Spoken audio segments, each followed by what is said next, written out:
El ser y la nada, por Jean-Paul Sartre. 56. Cuarta parte. Tener, hacer y ser. Capítulo 1. Ser y hacer. La libertad. 2. Libertad y facticidad. La situación. Mi muerte. Después de que la muerte haya parecido lo inhumano por excelencia, puesto que era lo que hay del otro lado del muro, de repente se optó por considerarla desde otro punto de vista, es decir, como un acontecimiento de la vida humana. Este cambio se explica muy bien. La muerte es un término, y todo término, sea final o inicial, es un janus bifrons. Bien que se lo vea afín a la nada de ser que limite el proceso en cuestión, o al contrario, que se le descubra tal como parte de la serie a la que cierra, como ser perteneciente a un proceso que existe y del que, de cierto modo, constituye su significado. Así, el acorde final de una melodía conduce por un lado hacia el silencio, es decir, hacia la nada de sí que seguirá la melodía. En tal sentido, se hace con el silencio, puesto que el silencio que seguirá está ya presente en el acorde de resolución como su significado. Pero, por otro lado, se adhiere a este ser plenum que es la melodía considerada. Sin esta melodía, él permanecería en el aire, y esta indecisión final se remontaría a contracorriente de nota en nota para conferir a cada una de ellas un carácter inacabado.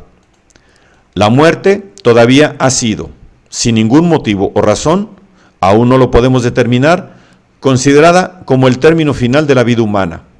Como tal, era natural que la filosofía, sobre todo preocupada de precisar la posición humana con relación al inhumano absoluto que le rodea, considera la muerte en primer lugar como una puerta abierta sobre la nada de la realidad humana, que esta nada era por otra parte el cese absoluto de ser o la existencia bajo una forma no humana.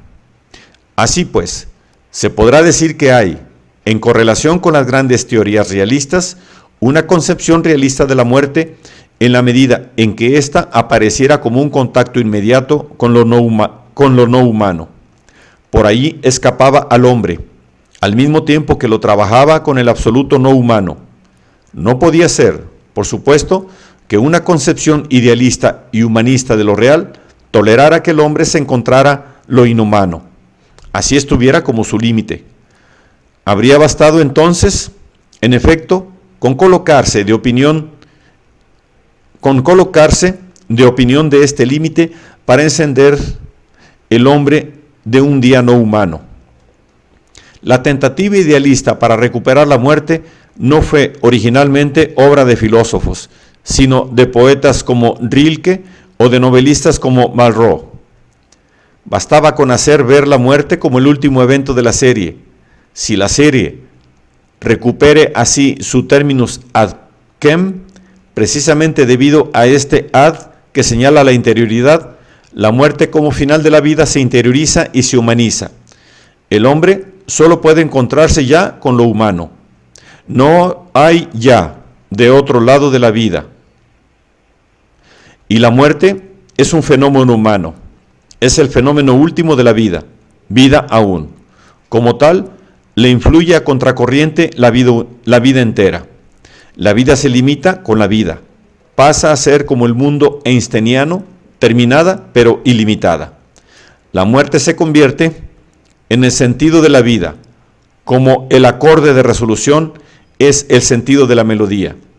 No hay nada allí de milagroso. Es un término de la serie en cuestión y se sabe, cada término de una serie está siempre presente a todos los términos de la serie. Pero la muerte así recuperada no permanece simplemente humana, se vuelve mía. Interiorizándose, se individualiza. Ya no es el gran incognoscible que limita, a lo humano, sino el fenómeno de mi vida personal, que hace de esta vida una vida única, es decir, una vida que no se reinicia, donde ya no se recobra lo perdido. Por ello, paso a ser responsable de mi muerte como de mi vida, no del fenómeno empírico y contingente ni de paso, sino de este carácter de finitud que hace que mi vida, como mi muerte, sea mi vida. Es en este sentido que Rilke se esfuerza en poner de manifiesto que el final de cada hombre se asemeja a su vida, porque toda vida individual en preparación de este final. Porque toda vida individual es preparación de este final. En el sentido que Malraux pone de manifiesto que la cultura europea, al dar a algunos asiáticos el sentido de su muerte, los convence repentinamente de esta verdad que desespera y embriaga, de que la vida es única. Se reservaba a Heidegger el dar una forma filosófica a esta humanización de la muerte. Sí, en efecto, el Dasein no sufre nada, precisamente porque es proyecto y anticipación, debe ser anticipación y proyecto de su propia muerte, como posibilidad ya de no hacer, más acto de presencia en el mundo.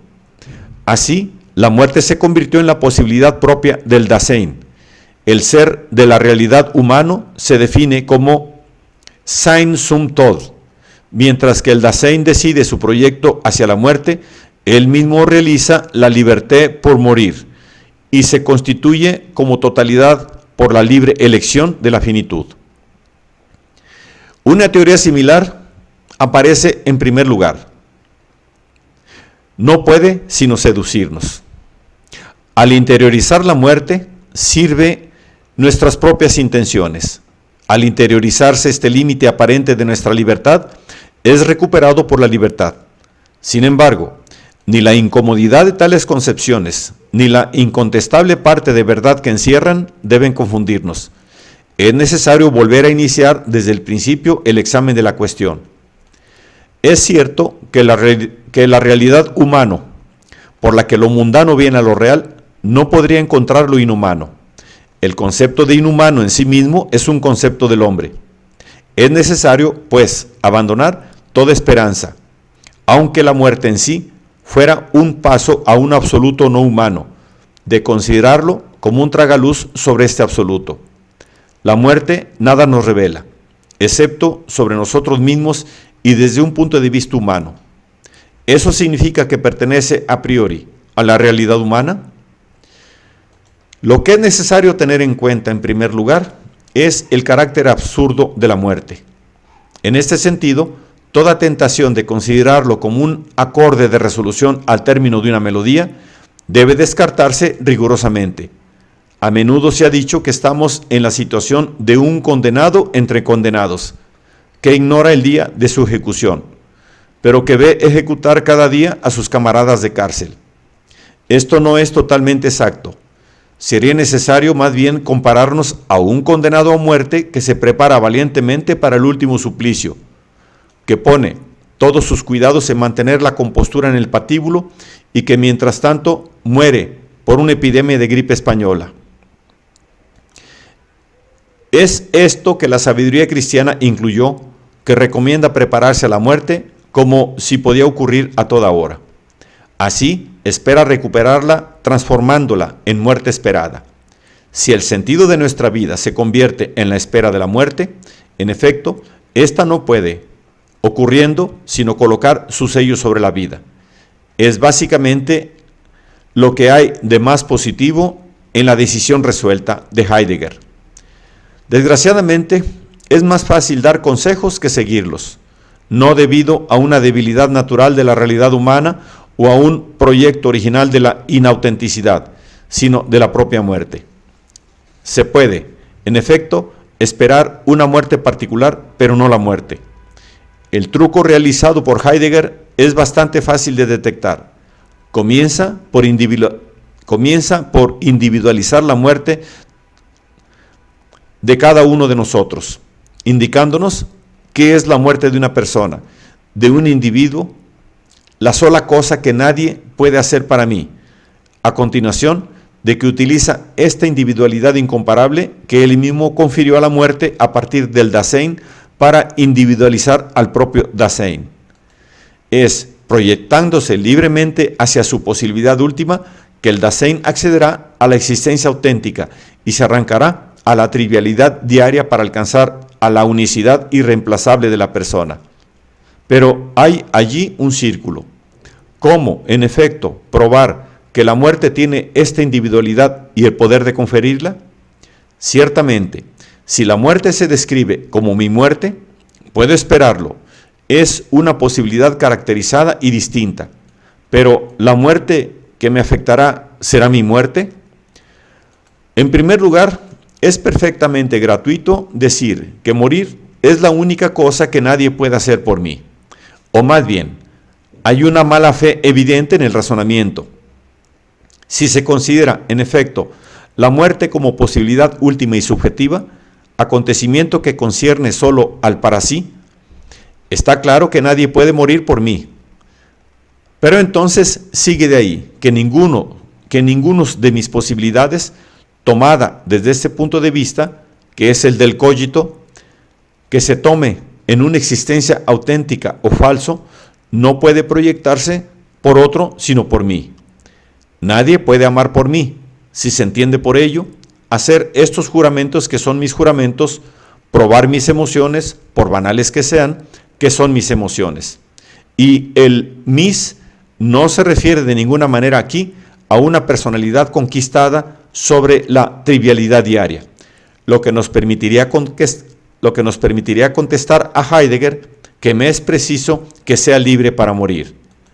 Para que un amor que siento sea mi amor y no el amor del sé en mí, pero simplemente esta ipseidad que Heidegger reconoce expresamente a todo Dasein, que existe sobre el método auténtico o falso, cuando declara que Dasein ist meines. Así, desde ese punto de vista, el amor más trivial es, como la muerte, irreemplazable y único. Nadie puede amar por mí, que si, al contrario, se consideran mis actos en el mundo.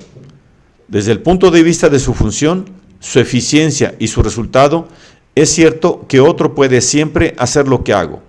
Si se trata de volver a esta mujer feliz, de salvaguardar su vida o su libertad, de darle los medios de hacer su felicidad, o simplemente de formar con ella un hogar, de tener niños. Si es eso lo que se llama amar, entonces otro podrá amar en mi lugar. Él se podrá incluso amar por mí.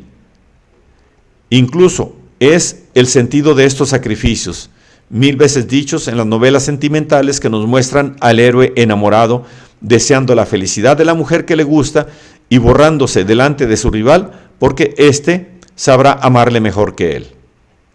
Aquí el rival especialmente está encargado de amar para, ya que amar se define simplemente como hacer feliz por el amor que él profesa. Y será así con todas mis conductas.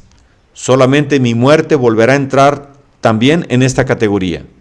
Si morir es morir para construir, para dar prueba, para la patria, etc., cualesquiera puede morir en mi lugar, como en la canción, donde quien extrae a la paja corta ha de ser comido. En una palabra, no hay ninguna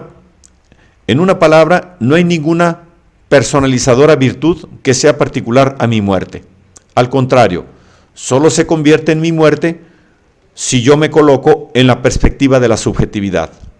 Es mi subjetividad, definida por el cogito prereflexivo, que hace de mi muerte algo subjetivo y reemplazable, y no la muerte que daría ipseidad irreemplazable a mí para sí. En este caso, la muerte no podría caracterizarse porque se murió como mi muerte, y por lo tanto, su estructura esencial de muerte no basta para hacer de ella este acontecimiento personalizado y calificado que se puede esperar. Pero además, la muerte no podría ser esperada en modo alguno, a no ser que se la designe con toda precisión como mi condena a muerte, la ejecución que tendrá lugar dentro de 8 días, el desenlace de mi enfermedad, que sé próximo y busco, etc. Pues no es sino la revelación de lo absurdo de toda espera.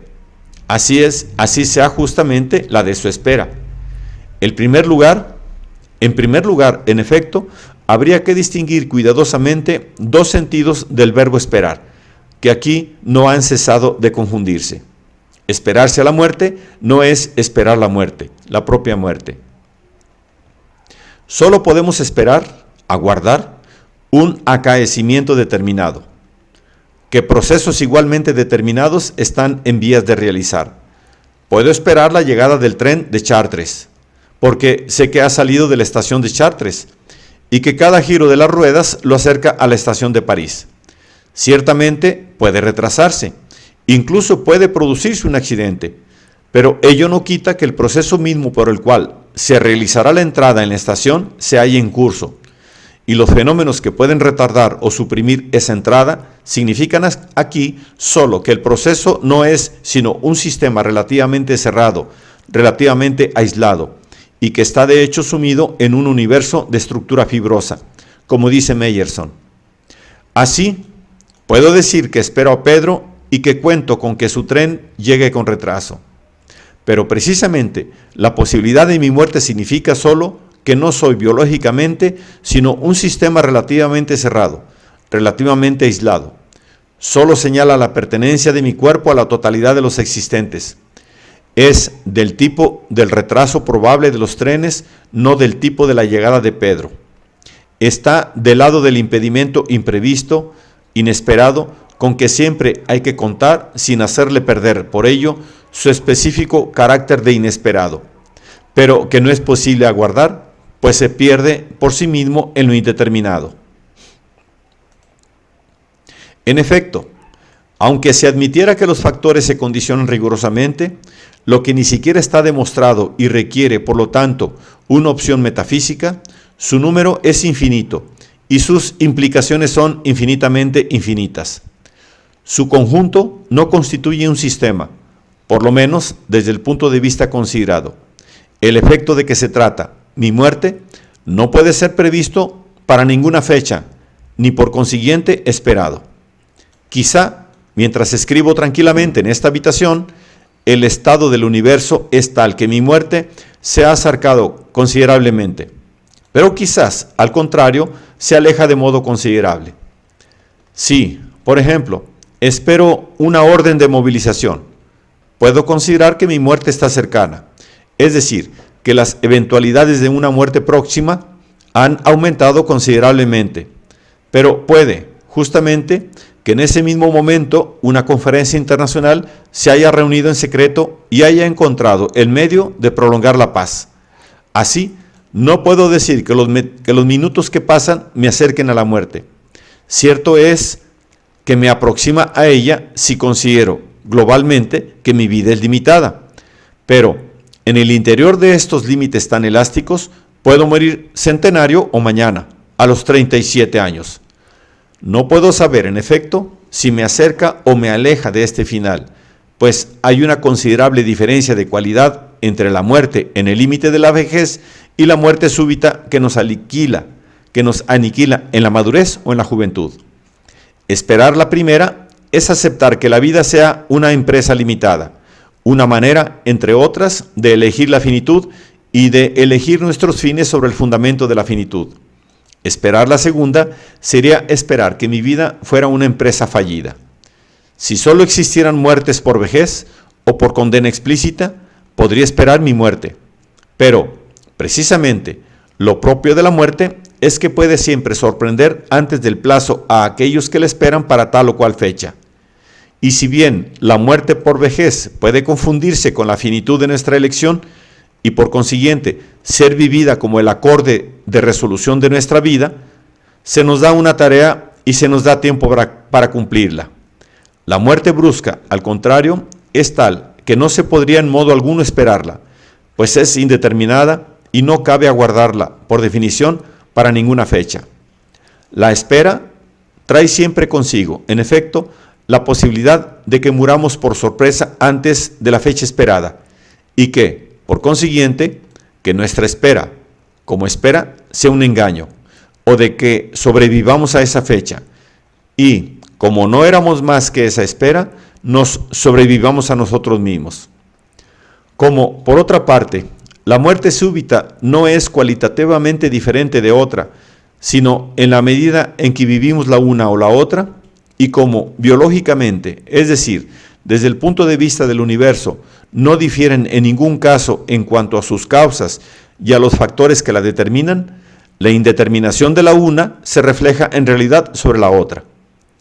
Eso significa que no se puede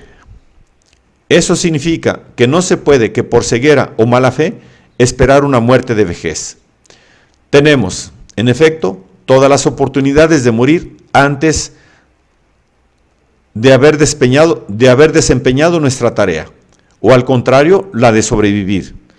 Hay pues un número escaso de oportunidades para que nuestra muerte se presente, como la de Sófocles, por ejemplo, a la manera de un acorde de resolución. Pero si es solo el azar el que decide sobre el carácter de nuestra muerte y por ende de nuestra vida, ni aun la muerte que más se parezca al fin de una melodía puede ser esperada como tal. El azar, al decidir, le quita todo carácter de final armonioso. Un fin de melodía, en efecto, para conferir a esta su sentido, debe emanar de la melodía misma.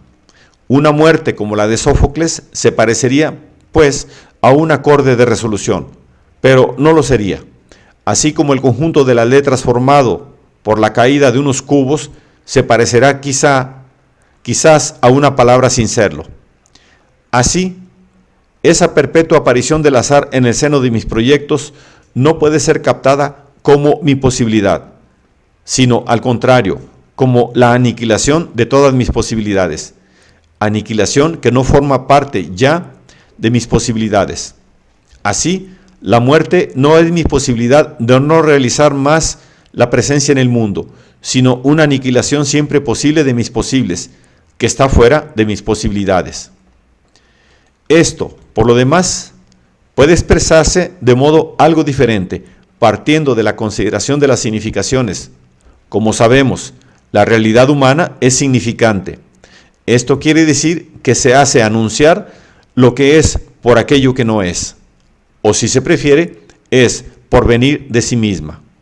Así, pues, está perpetuamente comprometida en su propio futuro, y esto nos lleva a decir que espera confirmación de ese futuro, en tanto que futuro, en efecto, el porvenir es prefiguración de un presente que será.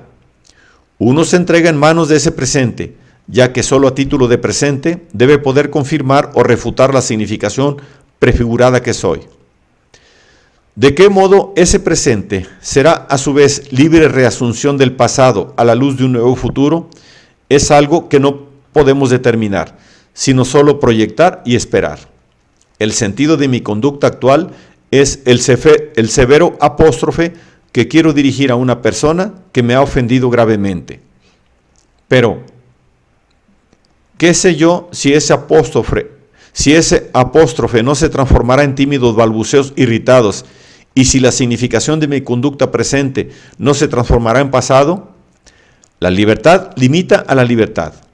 El pasado toma del presente su sentido. Así, como lo hemos mostrado, se explica la paradoja de que nuestra conducta actual sea totalmente traslúcida, cogito prereflexivo, y a la vez esté totalmente velada por una libre determinación que debemos esperar. El adolescente es perfectamente consciente del sentido místico de sus conductas y a la vez debe remitirse a su futuro íntegro para decidir si está pasando por una crisis de pubertad o si está encaminándose hacia la devoción definitivamente. Así, nuestra libertad ulterior, en tanto que tal, no es nuestra posibilidad actual, sino el fundamento de posibilidades que aún no somos. Constituye algo así como una opacidad en plena traslucidez. Algo como lo que Barrés llamaba el misterio plena luz. De allí nuestra necesidad que esperamos. Nuestra vida no es sino una larga espera de la realización de nuestros fines. En primer lugar, estar comprometido en una empresa sin esperar su resultado. Esperar, sobre todo, de nosotros mismos, aun si la empresa se realiza, aun si he sabido hacerme amar, obtener tal o cual distinción, tal o cual favor, queda por determinar el lugar, el sentido y el valor de esa empresa misma de mi vida. Ella no proviene de un defecto contingente de la naturaleza humana, de una nerviosidad que nos impediría limitarnos al presente y podría ser corregida por el ejercicio, sino de la naturaleza misma del para sí, que es en la medida en que se temporaliza. Así, hemos de considerar nuestra vida como si estuviera hecha no solo de esperas, sino de esperas que esperan a su vez otras esperas. Es la estructura misma de la ipseidad. Ser sí misma es venir así. Todas esas esperas implican, evidentemente, una referencia a un término último, que sería esperado sin esperar nada a su vez. Un reposo que sería ser y no ya espera de ser. Toda la serie está suspendida de ese término último que jamás es dado, por principio, y que es el valor de nuestro ser. Es decir, evidentemente, una plenitud del tipo en sí para sí.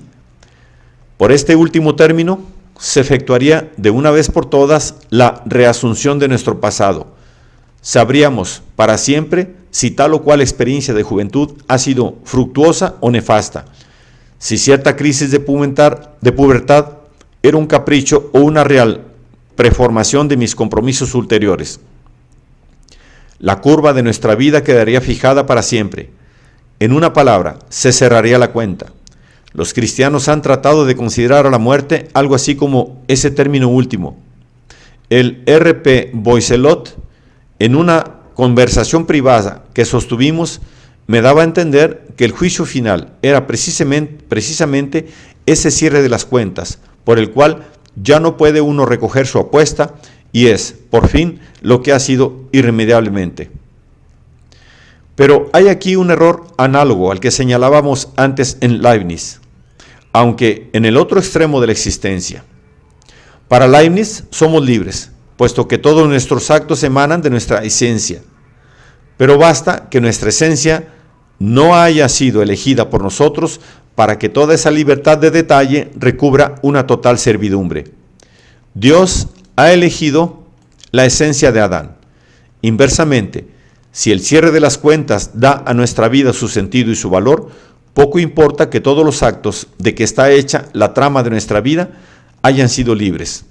Su sentido mismo nos escapa si no elegimos nosotros mismos el momento en que la cuenta ha de cerrarse. Es lo que sentía el autor libertino de una anécdota de la que se ha hecho eco Diderot. Dos hermanos comparecen ante el tribunal divino. El día del juicio, el primero le dice a Dios: ¿por qué me has hecho morir tan joven? Y Dios le responde: para salvarte. Si hubieras vivido más, habrías cometido un crimen, como tu hermano. Entonces el hermano pregunta a su vez: ¿por qué me has hecho morir tan viejo? Si la muerte no es una libre determinación de nuestro ser, no puede terminar nuestra vida. Un minuto de más o de menos y todo cambió. Y todo cambió, quizás. Si estos minutos se añaden o quitan a mi cuenta, incluso al admitir que los empleo libremente, el sentido de mi vida me escapa. Ahora bien, la muerte cristiana viene de Dios, elige nuestra hora, y generalmente sé claramente que aunque es a mí que afecta, me temporaliza. Lo que haga en general, minutos y horas, los minutos de mi muerte no son fijados por mí. Las secuencias del universo deciden.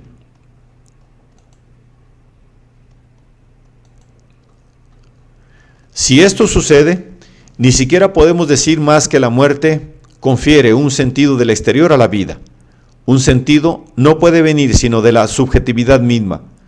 Puesto que la muerte no parece sobre el fundamento de nuestra libertad, no puede sino privar de a la vida todo significado. Si soy espera, y si, de un golpe, el objeto de mi última espera y las que esperan se suprimen, la espera recibe retrospectivamente el carácter de absurdidad. 30 años este joven ha vivido esperando ser un gran escritor. Pero esta espera ella misma no se bastaba. Sería obstinación vanidosa y absurda, o comprensión profunda de su valor según los libros que escribiría. Su primer libro aparece, pero solo él ¿Qué significa? Es su primer libro. Admitamos que esté bien, solo toma su sentido por el futuro. Si es único, es a la vez inauguración y testamento. Solo tenía un libro que escribir. Se limita y es limitado por su obra. No será un gran escritor. Si la novela es en una serie mediocre, es un accidente. Si va seguido de otros mejores libros, puede clasificar a su autor como de primera fila. Pero he aquí precisamente que la muerte afecta al escritor, en el momento mismo donde se prueba ansiosamente para saber si tendrá la tela de escribir otra obra, en el momento en que se espera. Eso basta para que todo caiga en lo indeterminado. No puedo decir que el escritor muerto es el autor de un único libro, en el sentido de que solo habría tenido un único libro que escribir, ni tampoco que escribió varios, puesto que en realidad único se parece. No puedo decir nada. Supongamos a Balzac, muerto antes de Chouans. Seguiría siendo el autor de algunas execrables novelas de aventuras, pero de golpe, la espera misma que este joven muerto fue, esta espera de ser un gran hombre, pierde toda especie de significado. No es ni ceguera testaruda y vanidosa, ni verdadero sentido de su propio valor, puesto que no decidirá nada, nunca. De nada serviría en efecto intentar decidir, considerando los sacrificios, si la vida indeterminada y dura que llevó fue concordante a su arte. Tantos mediocres tuvieron la fuerza de hacer similares sacrificios y al contrario, el valor final de esas conductas sigue estando definitivamente pendiente, o si se prefieren, en el conjunto, conductas particulares, esperas, valores, de caer de un golpe en absurdidad. Así pues, la muerte nunca es lo que da sentido a la vida. Al contrario, es lo que le priva por principio de todo significado. Si debemos morir, nuestra vida no tiene sentido, porque sus problemas no reciben ninguna solución y porque el significado mismo de los problemas sigue siendo indeterminado. Vano sería recurrir al suicidio para escapar a esta necesidad. El suicidio no puede considerarse como un final de vida, del cual yo sería el propio fundamento. Al ser un acto de mi vida, en efecto, requiere a su vez una significación que solo el porvenir podría conferirle. Pero, ¿cómo es el último acto de mi vida? Se niega a sí mismo ese porvenir y queda así totalmente indeterminado. En efecto, si salvo la vida o si fallo, ¿no juzgaré más tarde mi suicidio como una cobardía? ¿No podrá mostrarme el acontecimiento que eran posibles otras soluciones? Pero, como estas soluciones no pueden ser sino mis propios proyectos, solo pueden aparecer si sigo viviendo. El suicidio es un absurdo que hace naufragar mi vida en el absurdo. Estas observaciones, como se podrá advertir, no resultan de la consideración de la muerte, sino, al contrario, de la consideración de la vida. Precisamente porque el para sí es el ser para el cual el ser está en cuestión en su ser, porque es el ser que reclama siempre un después. No hay lugar alguno para la muerte en el ser que es para sí. ¿Qué podría significar entonces una espera de la muerte, sino la espera de un acontecimiento que reduciría al absurdo toda espera, incluida la de la muerte? La espera de la muerte se destruiría a sí misma, pues sería negación de toda espera. Mi proyecto hacia una muerte es comprensible, suicidio, martirio, heroísmo, pero no el proyecto hacia mi muerte como posibilidad indeterminada de lo realizar, más la presencia en el mundo, pues tal proyecto sería la destrucción de todos los proyectos. Así, la muerte no puede ser mi posibilidad propia, ni siquiera puede ser una de mis posibilidades. Por otra parte, la muerte, en tanto que puede revelárseme, no es sólo la aniquilación siempre posible de mis posibles, aniquilación fuera de mis posibilidades. No es sólo el proyecto que destruye todos los proyectos y que se destruye a sí mismo, la imposible destrucción de mis esperas. Es, además, el triunfo del punto de vista del prójimo sobre el punto de vista que soy sobre mí mismo. Es, sin duda, lo que quiere Marrot cuando escribe: la espera, que la muerte transforma la vida en destino. La muerte, en efecto, solo por su faz negativa, es aniquilada de mis posibilidades. En efecto, como no soy mis posibilidades, sino por nihilización del ser en sí que he de ser, la muerte como aniquilación de una nihilización es posición de mi ser como en sí, en el sentido en que, para Hegel, la negación de una negación es afirmación. Mientras el para sí está con vida, trasciende su pasado hacia su porvenir, y el pasado es lo que el para sí ha de ser. Cuando el para sí cesa de vivir, ese pasado no se suprime. Por ello, no obstante la desaparición del ser nihilizador, no le afecta en su ser, que es del tipo del en sí. Se abisma en el en sí. Mi vida entera es. Esto no significa, en modo alguno, que sea una totalidad armoniosa, sino que ha cesado de ser su propio aplazamiento y que no puede ya cambiarse por la simple conciencia que tiene de sí misma. Al contrario, el sentido de un fenómeno cualquiera de esa vida queda fijado en adelante, no por él mismo, sino por esa totalidad abierta que es la vida detenida. Este sentido, como hemos visto, es a título primario y fundamental, ausencia de sentido. Pero a título secundario y derivado, 1000 tornasoles, 1000 irisaciones de sentidos relativos pueden jugar sobre esta absurdidad fundamental de una vida muerta. Por ejemplo, cualquiera que haya sido la inanidad última, sigue en pie que la vida de Sófocles ha sido feliz, o la de Balzac prodigiosamente laboriosa, etc.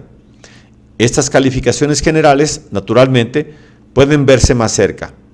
Podemos arriesgarnos a hacer una descripción, un análisis, al mismo tiempo que una narración de esa vida. Obtendríamos así caracteres más distintos. Por ejemplo, podremos decir que tal o cual muerta, como Mauriac, de una de sus heroínas, que ha vivido como una desesperada prudente, podríamos captar el sentido del alma de Pascal, es decir, de su vida interior, como suntuoso y amargo, según escribía Nietzsche. Podemos llegar a calificar un episodio de cobardía o de falta de delicadeza sin perder de vista, no obstante, que solo la detención contingente de ese ser en perpetuo aplazamiento que es el para sí, permite, sobre la base de una absurdidad radical, conferir el sentido relativo al episodio considerado, y que este sentido es una significación esencialmente provisional, cuya provisionalidad ha pasado accidentalmente a lo definitivo.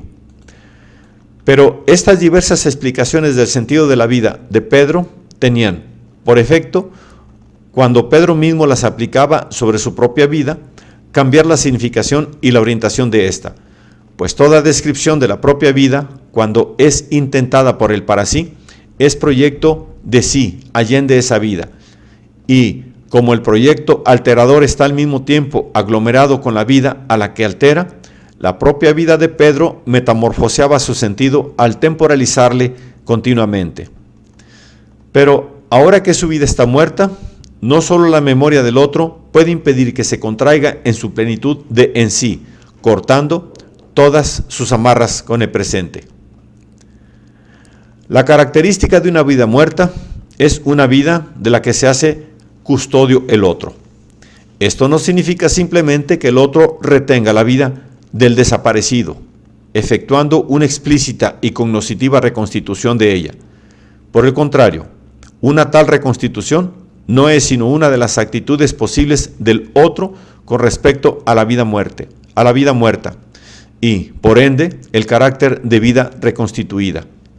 En el medio familiar, por el recuerdo de los allegados, en el medio histórico, es un destino particular que señala varias vidas con exclusión de otras. Resulta necesariamente de ello que la cualidad opuesta, vida caída en el olvido, representa también un destino específico y descriptible que adviene a ciertas vidas a partir del otro. Ser olvidado es ser objeto de una actitud del otro y de una decisión implícita del prójimo. Ser olvidado es, en realidad, ser aprendido resueltamente y para siempre como elemento fundido en una masa. Los señores feudales los señores feudales del siglo XIII, los burgueses Whigs del XVIII, los funcionarios soviéticos, etc. No es en modo alguno liquidarse, sino perder la existencia personal para constituirse, junto con otros, en existencia colectiva. Esto nos muestra a las claras lo que deseábamos probar, que el otro no puede estar primero sin contacto con los muertos para a continuación decidir, o para que las circunstancias decidan que tendrá tal o cual relación con ciertos muertos particulares, los que ha conocido en vida, los grandes muertos, etc. En realidad, la relación con los muertos, con todos los muertos, es una estructura esencial de la relación fundamental que hemos denominado ser para otro. En su surgimiento al ser, el para sí debe tomar posición con respecto a los muertos. Su proyecto inicial los organiza en vistas, masas anónimas o en individualidades distintas, y determina el alejamiento o la proximidad absoluta tanto de esas individualidades como de aquellas masas colectivas. Despliega, al temporalizarse, las distancias temporales entre ellas, y él, así como despliega las distancias temporales partiendo de sus entornos, al hacerse anunciar por su propio fin lo que él es, decide sobre la importancia propia de las colectividades o de las individualidades desaparecidas. Tal o cual grupo, que será estrictamente anónimo y amorfo para Pedro, será específico y estructurado para mí. Tal otro, puramente uniforme para mí, dejará aparecer para Juan algunos de sus componentes individuales.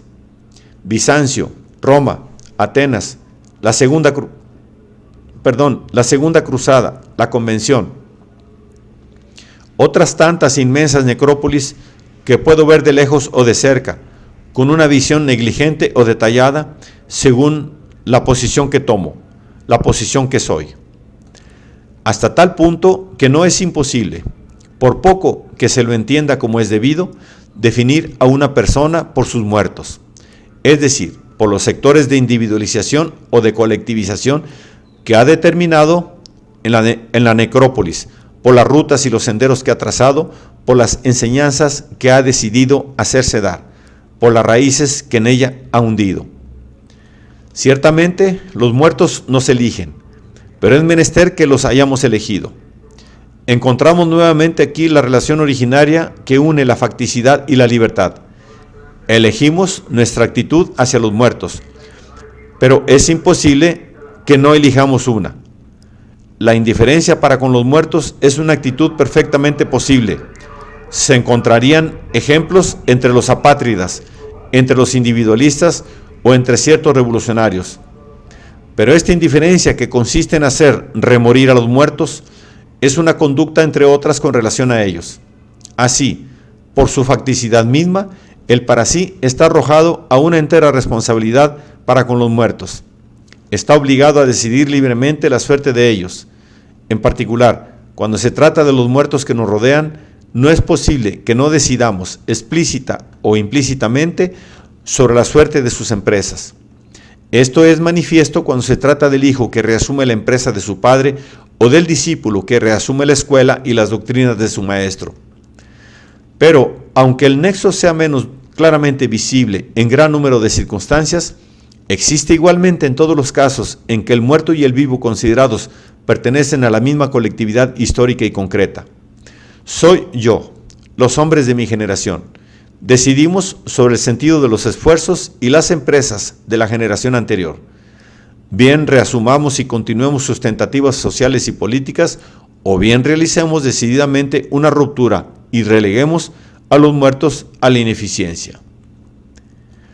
Como hemos visto, los Estados Unidos en 1917 deciden sobre el valor y el sentido de las empresas de Lafayette.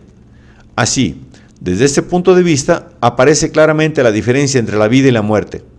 La vida decide acerca de su propio sentido porque está siempre en aplazamiento y posee, por esencia, un poder de autocrítica y autometamorfosis que la hace definirse como un a uno, o ser, si se prefiere, como cambio de lo que ella misma es.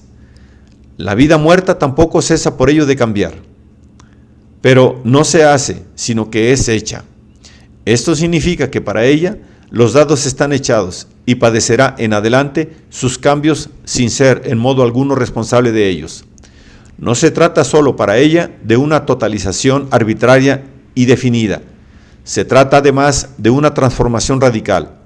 Ya nada puede ocurrirle en el interior. Está enteramente cerrada y nada ya puede hacerse entrar allí. Pero su sentido no deja de ser modificado desde afuera. Hasta la muerte de aquel apóstol de la paz, el sentido de sus empresas, locura o profundo sentido de lo real, éxito o fracaso, estaba entre sus manos. Mientras yo esté ahí, no habrá guerra.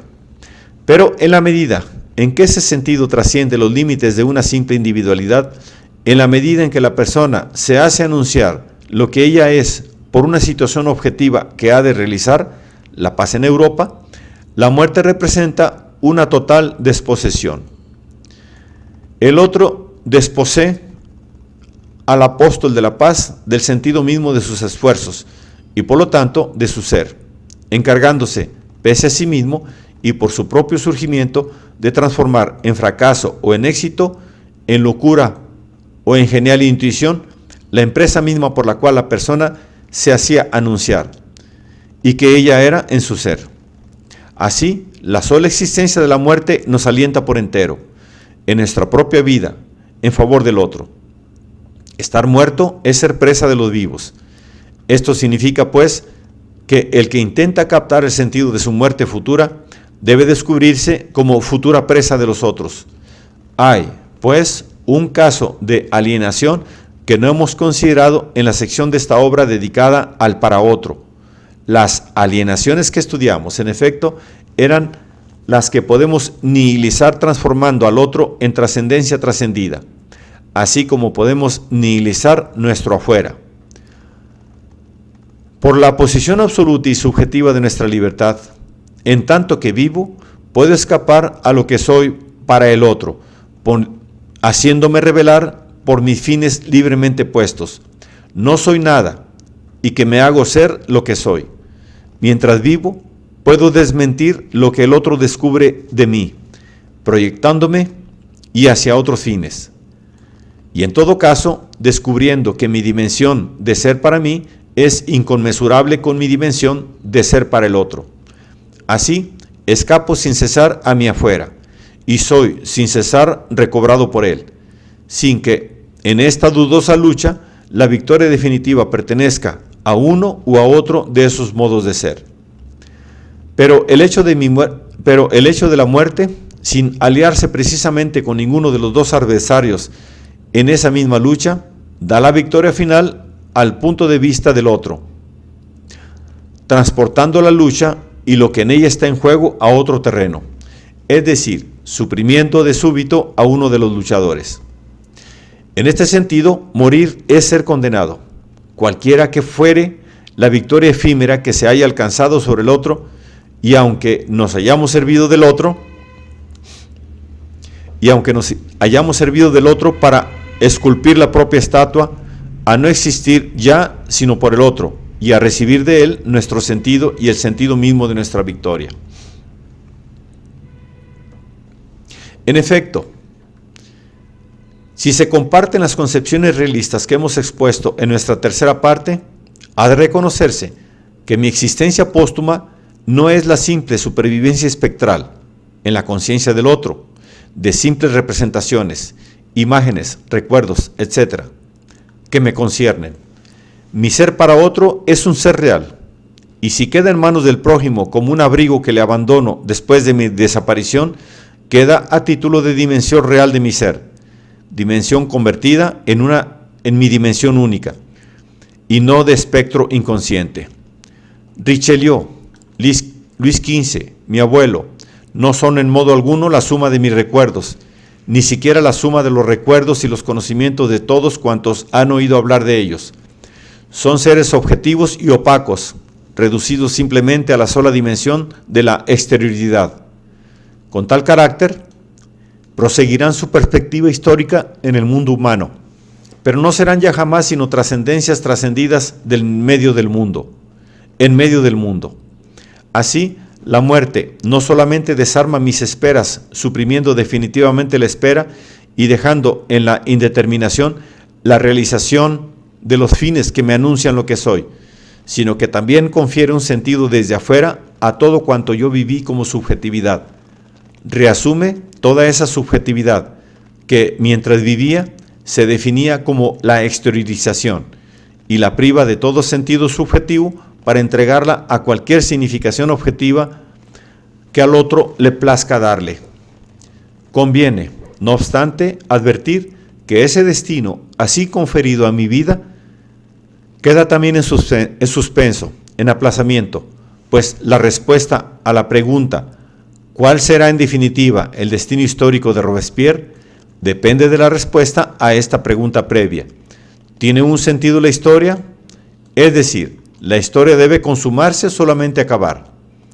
Esta cuestión no está resuelta y quizás sea insoluble, pues todas las respuestas que se dan, incluida la respuesta del idealismo, la historia de Egipto es la historia de la egiptología, son a su vez históricas. Así, aún admitiendo que mi muerte pudiera revelarse de mi vida, vemos que no podría ser una pura detención de mi subjetividad, detención que, al ser un acontecimiento interior de esa subjetividad, concerniría finalmente solo a esta. Si es verdad que el realismo dogmático yerra al ver en la muerte el estado de muerte, o sea, algo trascendente a la vida, ello no quita que la muerte, tal como puedo descubrirla como mía, compromete necesariamente a algo distinto de mí. En efecto, en tanto que es la aniquilación siempre posible de mis posibles, está fuera de mis posibilidades, y yo no podría, por consiguiente, esperarla, o sea, arrojarme hacia ella como hacia una de mis posibilidades.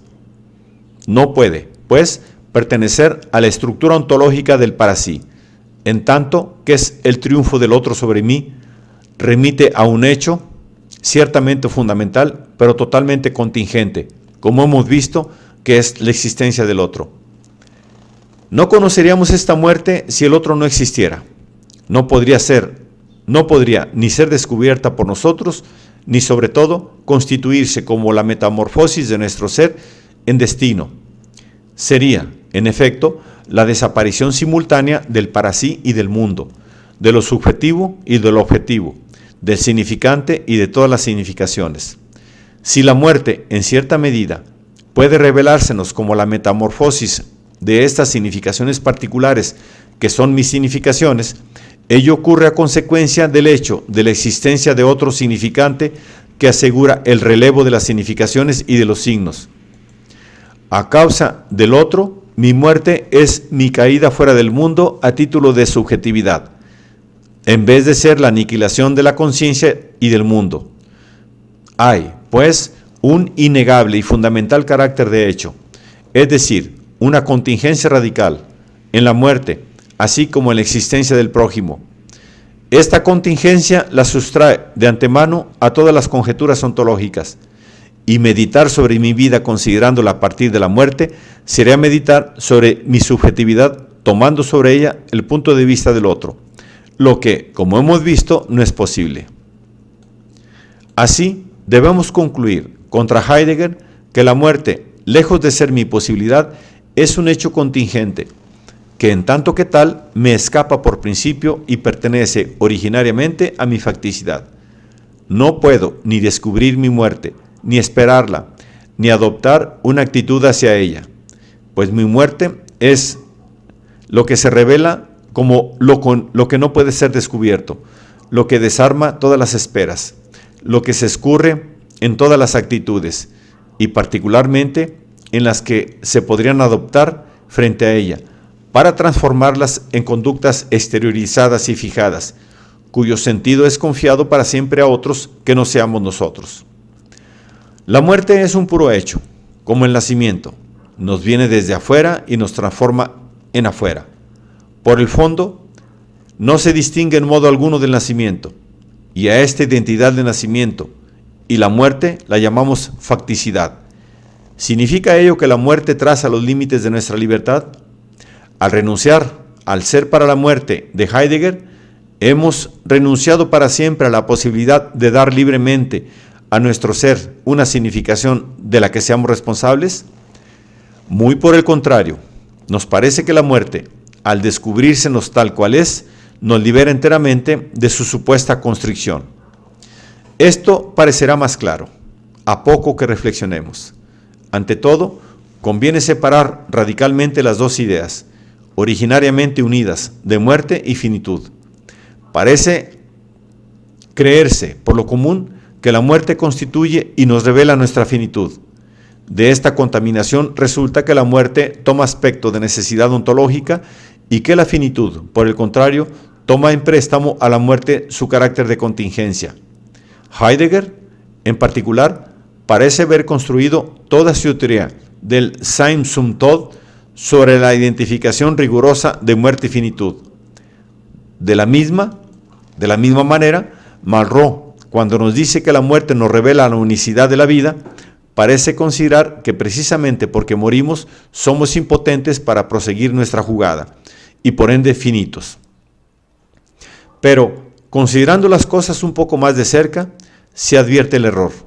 La muerte es un hecho contingente que pertenece a la facticidad. La finitud es una estructura ontológica del para sí que determina a la libertad y no existe sino en y por el libre proyecto del fin que me anuncia mi ser. En otros términos, la realidad humana seguiría siendo finita aunque fuera inmortal, porque se hace finita al elegirse humana. Ser finito, en efecto, es elegirse, es decir, hacerse anunciar lo que se es proyectándose hacia un posible con exclusión de otros. El acto mismo de libertad es, pues, asunción y creación de la finitud. Si me hago finito, y por eso mismo mi vida es única. De este modo, aunque fuese inmortal, me estaría igualmente vedado proseguir mi jugada. La irreversibilidad de la temporalidad me lo prohíbe, y esta irreversibilidad no es sino el carácter propio de una libertad que se temporaliza. Ciertamente, si soy inmortal y he debido descartar el posible B para realizar el posible A, volverá a presentárseme la ocasión de realizar el posible descartado. Pero, por el solo hecho de que esta ocasión se presentará después de la ocasión en que lo rechacé, no será la misma, y entonces me habré hecho finito para toda la eternidad al descartar irremediablemente la primera opción. Desde este punto de vista, tanto el inmortal como el mortal nacen varios y se hace uno solo, no por ser temporalmente indefinida, o sea, sin límites. La vida del inmortal será menos finita en su ser mismo porque éste se hace único. La muerte nada tiene que ver con esto. Sobreviene entre tanto, y la realidad humana, al revelarse su propia finitud, no descubre por ello su inmortalidad. Así, la muerte no es en modo alguno una estructura ontológica de mi ser, por lo menos en tanto que éste es para sí. Solo el otro es mortal en su ser. No hay ningún lugar para la muerte en el ser para sí. No puede ni esperarla, ni realizarla, ni proyectarse hacia ella. La muerte no es, en modo alguno, el fundamento de su finitud. Y, de modo general, no puede ni ser fundada desde adentro como proyecto de la libertad original, ni ser recibida desde afuera como una cualidad del para sí. Entonces, ¿qué es? Nada más que cierto aspecto de la facticidad y del ser para otro, es decir, nada más que algo dado. Es absurdo que hayamos nacido, es absurdo que muramos. Por otra parte, esta absurdidad se presenta como la alienación permanente de mi ser posibilidad, que no es ya mi posibilidad, sino la del otro. Es pues un límite externo y de hecho de mi subjetividad. Este límite de hecho que debemos afirmar en cierto sentido, puesto que nada nos penetra desde fuera, y en cierto sentido es menester que experimentemos la muerte si hemos de poder siquiera nombrarla, pero que, por otra parte, jamás es encontrado por el para sí, puesto que no es nada propio de éste, sino solo la permanencia indefinida de su ser para el otro. ¿Qué es sino precisamente uno de los irrealizables? ¿Qué es sino un aspecto sintético de nuestros reversos? Mortal representa el ser presente que soy para otro. Muerto representa el sentido futuro de mí para sí actual, para el otro. Se trata, pues, de un puro límite permanente de mis proyectos, y como tal, es un límite que hay que asumir. Es, pues, una exterioridad que sigue siendo exterioridad hasta en y por la tentativa del para sí de realizarla.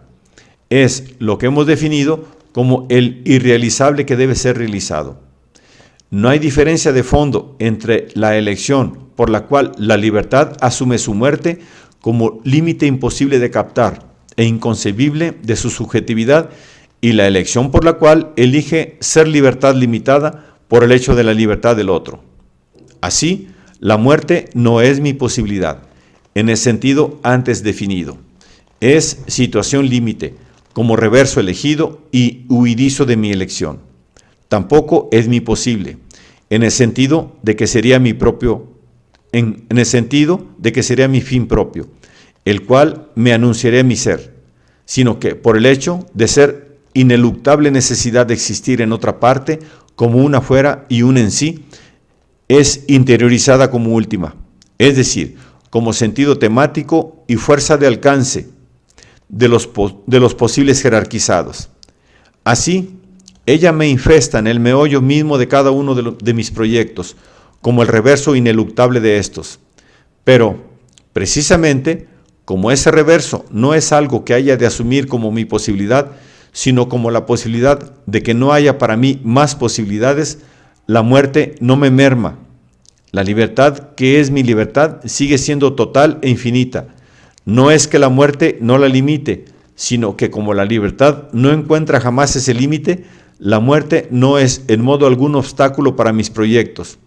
Es solo un destino de estos proyectos en otra parte.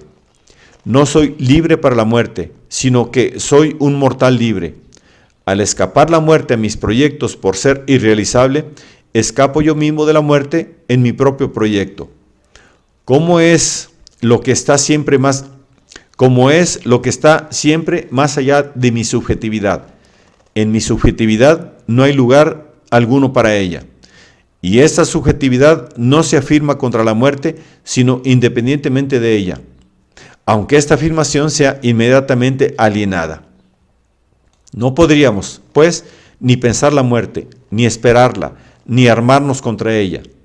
Pero por eso nuestros proyectos son, en tanto que proyectos, no a causa de nuestra ceguera, como dice el cristiano, sino por principio, independientes de ella. Y aunque haya innumerables actitudes posibles frente a ese irrealizable que hay que realizar por añadidura, no cabe clasificarlas en auténticas e inauténticas, puesto que justamente siempre morimos por añadidura. Estas diferentes descripciones referentes a mi sitio, mi pasado, mis entornos, mi muerte y mi prójimo, no tienen la pretensión de ser exhaustivas, ni siquiera detalladas. Su objetivo es simplemente hacer que tengamos una concepción más clara de lo que es una situación. Gracias a ellas nos será posible definir más precisamente ese ser en situación que caracteriza al para sí, en tanto que es responsable de su manera de ser sin ser fundamento de su ser. 1. Soy un existente en medio de otros existentes, pero no puedo realizar esta existencia en medio de otros. No puedo captar como objetos a los existentes que me rodean, ni captarme a mí mismo como existente rodeado, ni siquiera dar un sentido a esa noción de en medio, que si me elijo yo mismo, no en mi ser, pero sí en mi manera de ser. La elección de este fin es elecciones de un aún no existente. Mi posición en medio del mundo, definida por la relación de utensilidad o de adversidad entre las relaciones que me rodean y mi propia facticidad, es decir, el descubrimiento de los peligros que corro en el mundo, de los obstáculos y que en él puedo encontrar, de las ayudas que se me pueden ofrecer a la luz de una nihilización radical de mí mismo y de una negación radical e interna del en sí, llevadas a cabo desde el punto de vista de un fin libremente propuesto. Esto es lo que llamamos la situación. 2. La situación solo existe en correlación con el trascender lo dado hacia un fin. Es la manera en que lo dado que soy y lo dado que no soy se descubren al para sí, que soy, en el modo de no serlo. Quien dice situación, dice, pues, posición aprendida por el para sí que está en situación. Es imposible considerar una situación desde fuera. Se fija y conforma en sí. En consecuencia, la situación no podría ser llamada ni objetiva ni subjetiva, aunque sus estructuras parciales, la taza de la que me sirvo, la mesa sobre la que me apoyo, etc., puedan y deban ser rigurosamente objetivas. La situación no puede ser subjetiva, pues no es ni la suma ni las unidades de las impresiones que nos causan las cosas. Es las cosas mismas y yo mismo entre las cosas, pues mi surgimiento en el mundo como pura nihilización de ser no tiene otro efecto que hacer que haya cosas y no añade nada.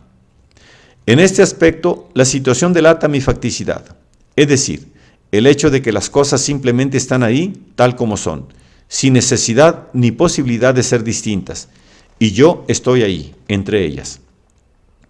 Pero tampoco podría ser objetiva, en el sentido de algo puramente dado que el sujeto constataría sin estar comprometido en modo alguno en el sistema así constituido.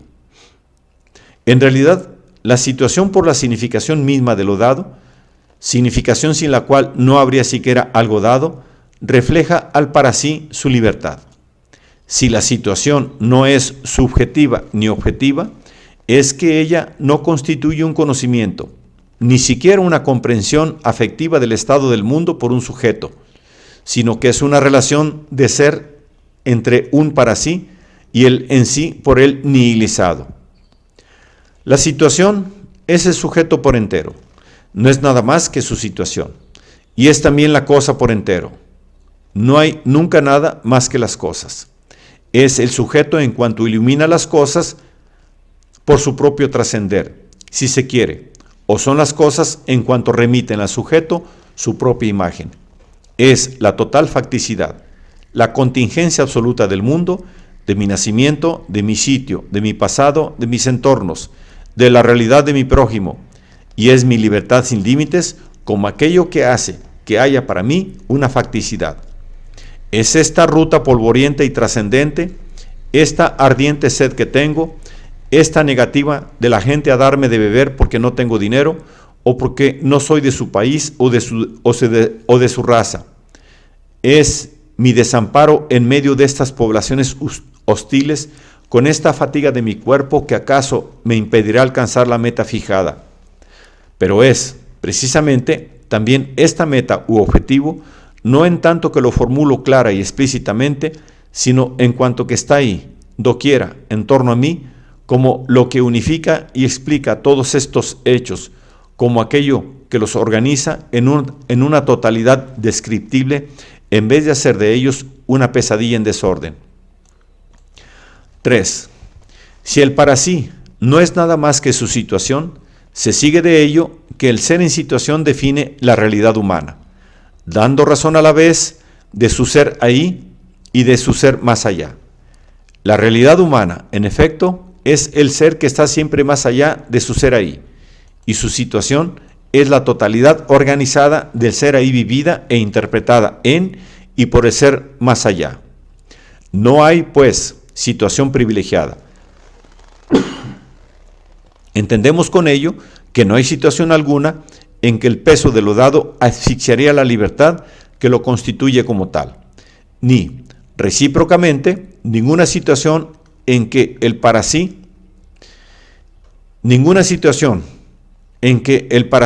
ser la más libre que en otras. Esto no ha de entenderse en el sentido de esa libertad interior bergsoniana de la que se mofaba Pulitzer en La fin de una parada filosófica y que concluía simplemente reconociendo al esclavo la independencia de la vida íntima y del corazón en medio de sus cadenas. Cuando afirmamos que el esclavo es tan libre en sus cadenas como su amo, no queremos referirnos a una libertad que seguiría siendo indeterminada. El esclavo en sus cadenas es libre para romperlas. Esto significa que el sentido mismo de sus cadenas le aparecerá a la luz del fin que haya elegido. Continuar siendo esclavo o arriesgarse a lo peor para liberarse de la servidumbre. Sin duda, el esclavo no podrá obtener las riquezas ni el nivel de vida del amo. Ahora bien, tampoco son estos los objetos de sus proyectos. No puede sino soñar con la posesión de esos tesoros. Su facticidad es tal que el mundo le aparece con otro rostro y él ha de plantearse y resolver otros problemas.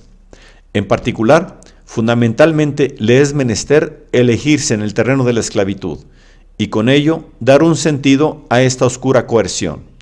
Si elige, por ejemplo, la rebelión, la esclavitud, lejos de ser en primer lugar un obstáculo para esa rebelión, solo por esta cobra su sentido y su coeficiente de adversidad. Precisamente porque la vida del esclavo que se rebela y muere durante la rebelión es una vida libre, precisamente porque la situación iluminada por un libre proyecto es plena y concreta, precisamente porque el problema urgente y capital de esa vida es: ¿alcanzaré mi objetivo? Precisamente por todo eso la situación del esclavo es incomparable con la del amo. Cada una de ellas, en efecto, solo cobra sentido para el para sí en situación y a partir de la libre elección de sus fines. La comparación solo podría ser hecha por un tercero y por lo tanto solo ocurriría entre dos formas objetivas en medio del mundo. Se establecería por otra parte a la luz del proyecto libremente elegido por este tercero. No hay ninguna opinión absoluta en que pueda colocarse para comparar situaciones diferentes. Cada persona realiza solo una situación, la suya. 4. La situación, al estar iluminada por unos fines no proyectados, solo a partir del selaí que iluminan, se presenta como eminentemente concreta. Ciertamente contiene y sostiene estructuras abstractas, universales, pero debe ser comprendida como el rostro singular que el mundo vuelve hacia nosotros, como nuestra oportunidad única y personal. Recordemos este apólogo de Kafka: un mercader acude a defender su causa al castillo. Un guardián terrible le impide la entrada. Él no osa avanzar, espera y muere esperando. A la hora de morir, pregunta al guardián: ¿por qué era yo el único que esperaba? Y el guardián le responde: porque esta puerta estaba hecha solo para ti. Tal es el caso del para sí, con tal de añadir que, además, cada uno se hace su propia puerta. Lo concreto de la situación se traduce, en particular, en el hecho de que el para sí nunca apunta a fines abstractos y universales. Sin duda, veremos en el próximo capítulo que el sentido profundo de la elección es universal y que por ello el para sí hace que exista una realidad humana como especie. Pero es menester extraer el sentido, que está implícito, y para ello nos servirá el psicoanálisis existencial. Una vez extraído, el sentido terminal e inicial del para sí aparecerá como un self-standing que para mostrarse necesita de una concreción particular. Pero el fin del para sí, tal como es perseguido y vivido en el proyecto por el cual aquel trasciende y funda lo real, se le revela en su concepción como un cambio particular de la situación vivida: romper sus cadenas, ser rey de los francos, liberar a Polonia, luchar por el proletariado. Y no se proyectará primeramente luchar por el proletariado en general, sino que el proletariado será considerado a través de tal o cual grupo obrero concreto, al cual pertenece la persona. Pues, en efecto, el fin solo ilumina lo dado porque es elegido como un modo de trascender esto dado. El para sí no surge con un fin dado ya, sino que al hacer la situación, él se hace, e inversamente. 5.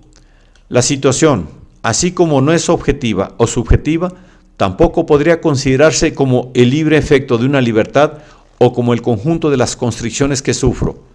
Proviene de la iluminación de la constricción por la libertad que le da su sentido de constricción. Entre los existentes brutos no puede haber conexiones. La libertad funda La libertad funda las conexiones agrupando los existentes en complejos utensilios, y ella proyecta la razón en las conexiones, es decir, su propio fin.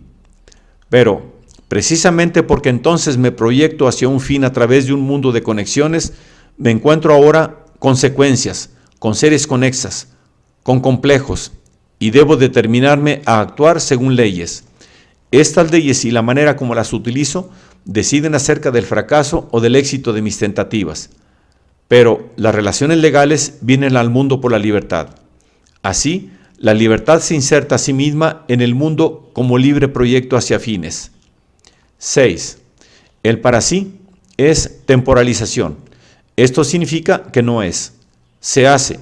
La situación debe dar de esa permanencia sustancial. La situación debe dar razón de esa permanencia sustancial que suele reconocerse a las personas. No ha cambiado, es siempre lo mismo, y que la persona experimenta empíricamente en muchos casos. La libre perseverancia en un mismo proyecto, efectivamente, no implica permanencia alguna. Muy al contrario, es una perpetua renovación de mi compromiso, como hemos visto. Las realidades implicadas e iluminadas por un proyecto que se desarrolla y se confirma, presentan, por el contrario, la permanencia del en sí, y en la medida en que nos devuelven nuestra imagen, nos apuntalan con la perenidad que les es propia. Es frecuente incluso que confundamos su permanencia con la nuestra. En realidad, la permanencia del sitio y de los entornos, de los juicios ajenos sobre nosotros, de nuestro pasado, figura una imagen degradada de nuestra perseverancia. Mientras me temporalizo, sigo siendo francés, funcionario o proletario para el prójimo. Este irrealizable tiene el carácter de un límite invariable de mi situación. Análogamente, lo que se llama el temperamento o el carácter de una persona, y que no es sino su libre proyecto en tanto que es para otro, aparece también para el para sí como un irrealizable invariante. Alain ha visto bien que el carácter es juramento. El que dice, no soy acomodaticio, se compromete libremente a la ira y a la vez se vincula con una libre interpretación de ciertos detalles ambiguos de su pasado. En este sentido, no hay carácter, no hay sino un proyecto de sí mismo, pero no hay que minimizar, sin embargo, el aspecto dado del carácter. Verdad es que para el otro, que me capta como otro objeto, soy colérico, hipócrita o franco, cobarde o valeroso. Este aspecto me es devuelto por la mirada del prójimo. Por el hecho de experimentar esa mirada, el carácter, que era libre proyecto vivido inconsciente de sí, se convierte en un irrealizable nevanteur que hay que asumir. Depende entonces no solo del otro, sino también de la posición que he adoptado respecto del otro, de mi perseverancia en mantener tal posición. Mientras me deje fascinar por la mirada del prójimo, mi carácter representará a mis propios ojos como irrealizable nevateur. La permanencia sustancial de mi ser, como lo dan a entender las frases triviales y cotidianas del tipo de tengo 45 años y no pueden pretender que cambie ahora. El carácter es incluso a menudo lo que el para sí intenta recuperar para convertirse en el en sí para sí que proyecta ser. Importa advertir, sin embargo, que esa permanencia del pasado, de los entornos y del carácter no son cualidades dadas. Solo se revelan en las cosas en correlación con la continuidad de mi proyecto. Sería inútil que se esperara, por ejemplo, encontrar después de una guerra o de un largo destierro determinado paisaje montañoso como inalterado, y fundar sobre la inercia y la permanencia aparente de esas piedras la esperanza de un renacimiento, de un renacimiento del pasado. Ese paisaje solo descubre su permanencia a través de un perseverante proyecto. Esas montañas tienen un sentido en el interior de mi situación.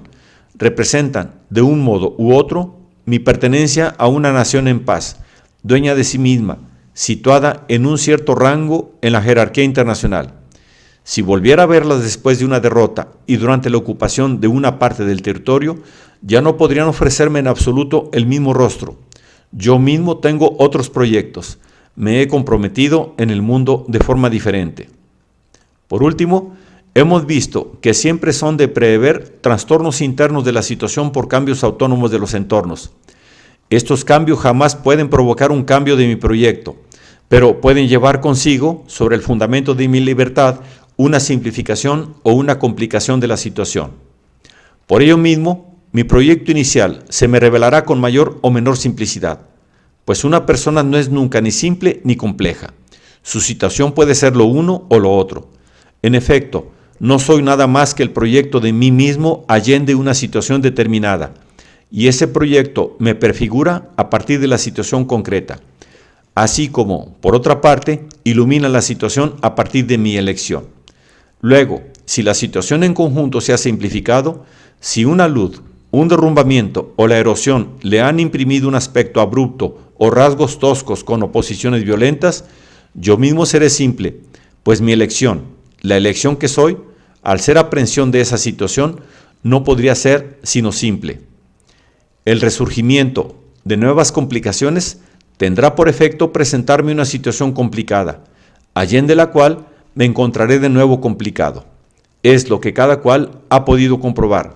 Si ha advertido en qué grado de simplicidad casi animal volvían los prisioneros de guerra a causa de la extrema simplificación de su situación.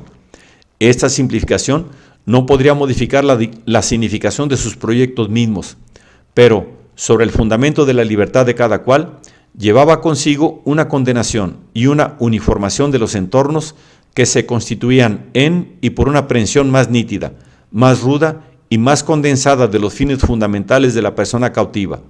Se trata, en suma, de un metabolismo interno, no de una metamorfosis global que fuera importante también para la forma de la situación. Sin embargo, son cambios que descubro como cambios en mi vida, es decir, en los marcos unitarios de un mismo proyecto.